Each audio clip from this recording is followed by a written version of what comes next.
Et si, et si tout ce qu'on nous a toujours dit sur le bonheur était complètement faux? Aujourd'hui, on va plonger dans la philosophie à contre-courant de Mark Manson et de son livre L'art subtil de s'en foutre. Franchement, accrochez-vous bien parce que ça risque de secouer pas mal de certitudes sur ce que c'est une bonne vie. On la connaît par cœur, cette petite musique, pas vrai? Sois positif, vise le bonheur, dépasse-toi. On est littéralement bombardé de ces messages, que ce soit sur les réseaux sociaux, dans les livres, partout. C'est une véritable injonction au bonheur permanent. Mais voilà la question. Et si cette obsession pour le positif, c'était justement ça, le problème? Et si en voulant à tout prix être heureux, on finissait par se rendre profondément malheureux? C'est tout le paradoxe qu'on va explorer ensemble. Allez, on attaque avec la première grosse idée, le piège de la positivité. L'idée, c'est que cette course effrénée au bonheur est en fait un aller simple vers la frustration et le malheur. Manson met le doigt sur un mécanisme psychologique absolument redoutable, ce qu'il appelle la boucle infernale. C'est un peu comme un hamster dans sa roue, vous voyez? Non seulement on se sent mal, mais en plus, on se sent coupable de se sentir mal.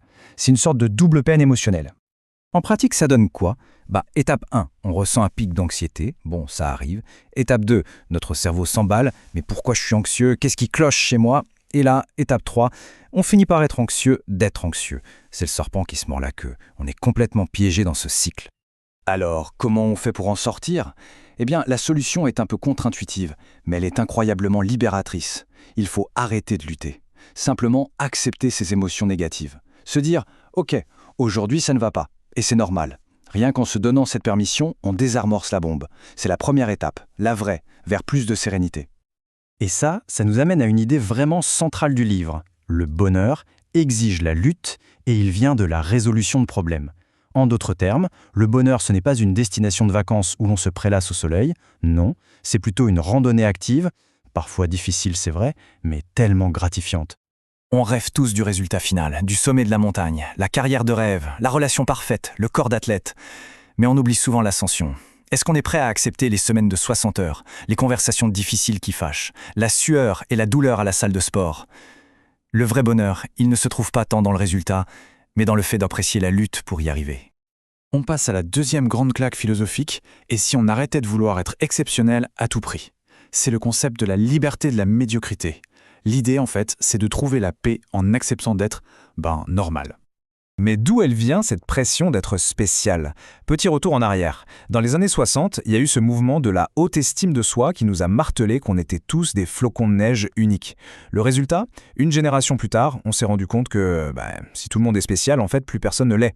Aujourd'hui, être dans la moyenne est presque devenu synonyme d'échec. C'est juste épuisant.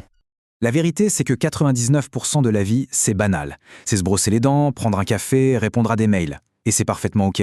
La vie, ce n'est pas un blockbuster hollywoodien en permanence. Et c'est justement ça qui la rend réelle. Et c'est là que la magie opère. En acceptant d'être moyen, on se libère d'un poids mais énorme. On peut enfin se concentrer sur ce qui nous plaît vraiment, sans cette pression d'être le meilleur du monde.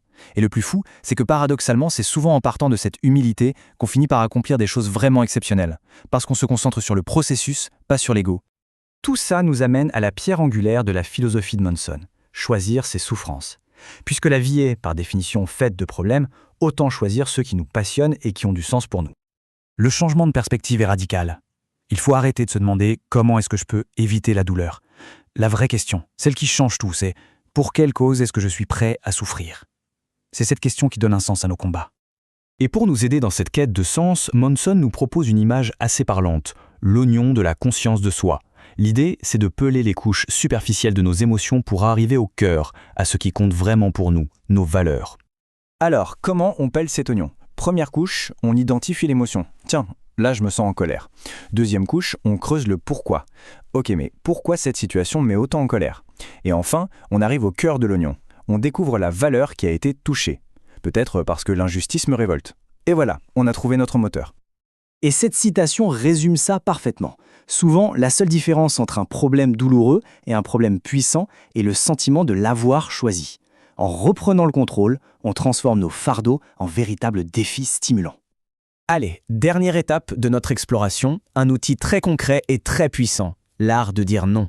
Parce que oui, c'est en rejetant certaines choses qu'on donne de la valeur à ce qu'on décide d'accepter. C'est presque une loi mathématique de la vie, en fait. Chaque oui que l'on prononce est aussi implicitement un non à toutes les autres options. On ne peut pas être partout et tout faire. Il faut choisir ses batailles. Dire non, c'est avant tout faire le tri. C'est dire non aux distractions, aux obligations qui nous pèsent, aux relations qui nous tirent vers le bas. C'est un acte de protection de notre énergie et de notre temps pour pouvoir les investir là où ça compte vraiment. Et au fond, qu'est-ce qui nous aide le plus à faire ces choix? C'est la conscience de notre propre finitude. Savoir que notre temps est compté, c'est le filtre le plus puissant qui soit.